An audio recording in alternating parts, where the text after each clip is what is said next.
आज तो मेरी पहली रसोई की रस्म है। मैं कब से इस दिन का इंतजार कर रही थी। आखिरकार मेरा होटल मैनेजमेंट करने का कोर्स सफल रहा। अब मैं हर रोज अपने ससुराल वालों को तरह तरह के स्वादिष्ट पकवान बनाकर खिलाऊंगी। रागिनी का आज उसके ससुराल में पहला दिन होता है। रागिनी अपनी पहली रसोई की रस्म के लिए काफी ज्यादा खुश होती है। रागिनी जल्दी से किचन में जाकर पहली रसोई की तैयारी करने लगती है कि तभी रागिनी की जेठानी सुषमा किचन में आती है। अरे भाभी, अच्छा आप आ गई। मैं कब से काजू बादाम ढूंढ रही हूँ, लेकिन कहीं पर भी नहीं मिल रही है। अब खीर बिना काजू बादाम के थोड़ी ना अच्छी लगती है। रागिनी, तुम ये सब क्या कह रही हो? किसने कहा है तुम्हें ये खीर और पकवानों की तैयारी करने के लिए? भाभी, आज मेरी पहली रसोई की रस्म है तो मुझे तो ये सब करना ही था। अगर ये सब माँ जी ने देख लिया तो तुम्हारी खैर नहीं। इतना कहकर सुषमा पकवानों के लिए गए सारे सामानों को उठाकर वापस रखने की लगती है कि तभी वहां सुषमा और रागिनी की सास रेखा आ जाती है। ये सब क्या हो रहा है और ये इतना सारा दूध कहाँ से आया? माँ जी, वो आज मेरी पहली रसोई की रस्म है ना, इसीलिए सोचा सबसे पहले आप लोगों के लिए खीर बना देती हूँ। बहू, तुम अभी नई हो, इसलिए तुम्हें हमारे घर के रीति रिवाज के बारे में नहीं पता। हमारे घर में साल भर में खीर बस एक ही बार बनती है, वो भी दिवाली पर, जिसमें हम दूध का नहीं बल्कि दूध के पाउडर का इस्तेमाल करते हैं। सुषमा बहू, तुम रागिनी को हमारे घर के खाने के बारे में सब कुछ बता देना। ये इसकी पहली और आखिरी गलती थी, इसलिए मैं इसे कुछ नहीं कह रही हूँ। इतना कहकर रेखा वहां से चली जाती है। अपनी सास का ऐसा बर्ताव देख रागिनी को कुछ भी समझ नहीं आता और वो हैरानी से अपनी जेठानी की तरफ देखने लगती है। ये सब क्या था भाभी? माँ जी क्या बोल गई? मुझे तो कुछ समझ ही नहीं आया। रागिनी, तुम्हें नहीं पता कि माँ जी कितनी ज्यादा कंजूस हैं। मैं जब से इस घर की बहू बनकर आई हूँ तब से दिन में चावल सब्जी और रात में रोटी सब्जी ही खाई है। पूरियों का स्वाद क्या होता है ये तो मैं भूल ही गई। आज तक इन 3 चीजों के अलावा हमारे घर में कुछ भी नहीं बना। लेकिन भाभी, इतनी कंजूसी का क्या फायदा जब घर में कोई अपना मनपसंद खाना ही नहीं खा सकता? क्या बताऊं रागिनी, मैंने माँ जी को कई बार समझाने की कोशिश करी है, लेकिन उन्हें मेरी तो क्या, अपने बेटों और पिताजी की भी बात समझ नहीं आती। उनकी इस कंजूसीपन की वजह से हम सबके मुंह का स्वाद ही उड़ गया है। इतना कहकर सुषमा फ्रिज में से लौकी निकाल कर रागिनी को दे देती है और बेचारी रागिनी को अपनी पहली रसोई की रस्म में भी लौकी की सब्जी और चावल बनाने पड़ते हैं, वहीं रात में कद्दू की सब्जी और रोटी। भाभी, माँ जी का कंजूसपन तो समझ आता है, लेकिन ये रात में रोटी और दिन में चावल खाने का क्या लॉजिक है? वो क्या है ना, माँ जी को रात में चावल हजम नहीं होते हैं, इसीलिए रात में उनके कहे मुताबिक रोटी बनती है और दिन में चावल। ये ससुराल है या हिटलर की कोई जेल, जो हम सभी कैदी और माँ जी जेलर हैं? ऐसे ही समय गुजरता रहता है। अब अपने ससुराल वालों के साथ साथ रागिनी भी हर रोज रात में रोटी और दिन में चावल खा खा कर ऊब चुकी थी। बस अब बहुत हुआ। रोज रोज रात में रोटी दिन में चावल, इसके अलावा तो इस घर में कुछ बनता ही नहीं है। अब मैं भी देखती हूँ कि कैसे माँ जी मुझे मेरी पसंद का खाना बनाने से रोकेंगी। रागिनी अपने साथ साथ अपने ससुराल वालों के लिए भी ढेर सारी पाव भाजी बनाती है। पाव भाजी की खुशबू डाइनिंग टेबल पर बैठे हुए परिवार के सभी सदस्यों को आ रही होती है। अरे, आज इतने सालों में पहली बार रसोई से कितनी अच्छी खुशबू आ रही है ना। ऐसा लग रहा है कि कुछ अच्छा बन रहा है, लेकिन भला हमारी रसोई में क्या अच्छा बन रहा होगा। सही कह रहे हो, ज्यादा से ज्यादा कोई सूखी सब्जी और साथ में 2 रोटी ही मिलेंगी। सभी लोग इतनी अच्छी खुशबू को लेकर आपस में बात कर ही रहे होते हैं कि तभी एक बड़ी सी प्लेट में ढेर सारी पाव भाजी लिए रागिनी आती है। पहली बार अपने घर में इतना अच्छा कुछ बनता देखकर सभी लोग काफी हैरान होते हैं। भाभी, ये सच में पाव भाजी है? ये मेरी आंखों का कोई धोखा है? मुझे तो यकीन ही नहीं हो रहा है कि हमारी रसोई में रोटी चावल बनने के अलावा आज पाव भाजी बनी है। रागिनी, ये तुमने क्या किया? अगर माँ जी को पता चल गया कि उनके कहने के बावजूद भी तुमने घर में रोटी चावल के अलावा भी कुछ बनाए हैं, तो वो तो किसी वॉल्केनो की तरह फट जाएंगी, हम सभी पर। भाभी, आप इतना टेंशन क्यों लेती हैं? जब माँ जी मेरे हाथ की मसालेदार और चटपटी पाव भाजी खाएंगी तो वो सारा गुस्सा भूल जाएंगी।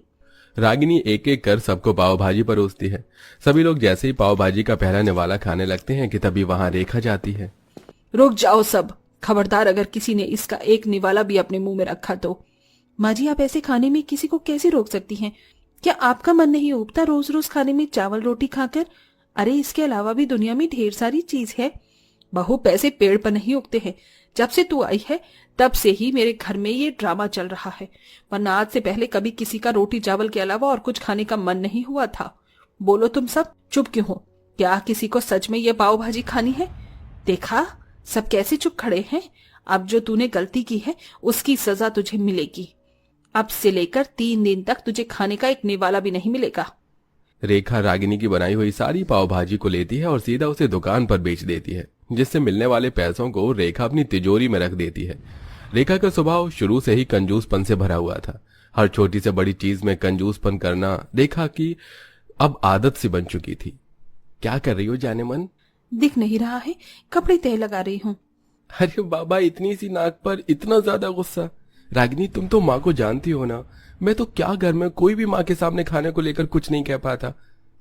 लेकिन तुम फिक्र मत करो, ये देखो मैं तुम्हारे लिए क्या लेकर आया हूँ। Oh my God, pizza!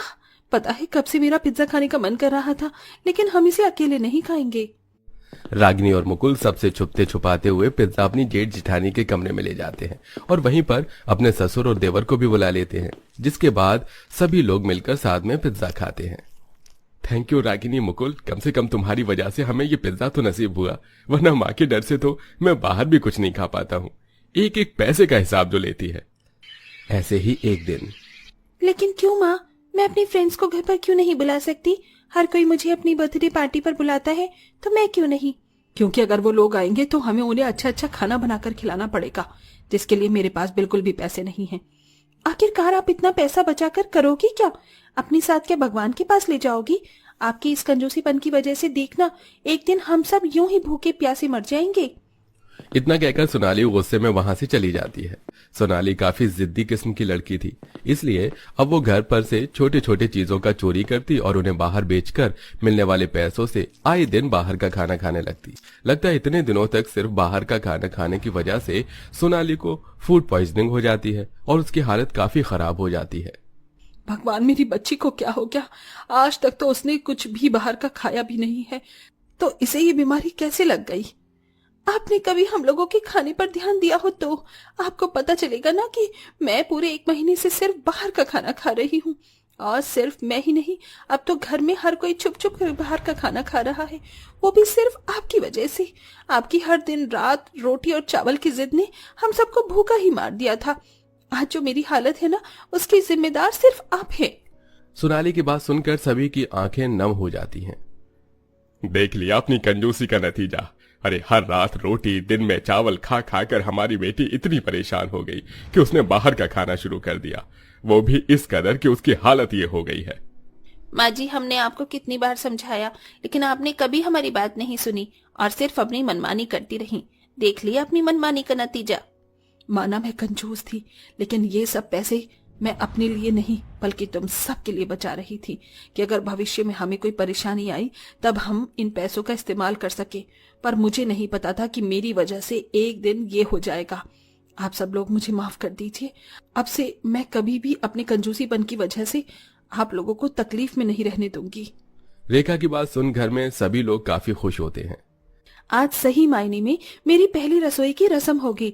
आप सब लोग बस मुझे थोड़ी देर दीजिए, मैं आप सभी के लिए कुछ अच्छा बना कर लाती हूँ। रागिनी किचन में जाती है और सभी के लिए तरह तरह के स्वादिष्ट पकवान बनाती है। इतने समय बाद घर में बना हुआ इतना अच्छा खाना खाकर सभी लोग काफी खुश होते हैं, जिसके बाद अब आए दिन खाने में रोटी चावल के अलावा भी तरह तरह के पकवान बना करते थे और अब पूरा परिवार हंसी खुशी खाना खाता है। आपके घर में सुबह और शाम को खाने में क्या बनता है? कमेंट करके खाने का नाम जरूर बताइएगा।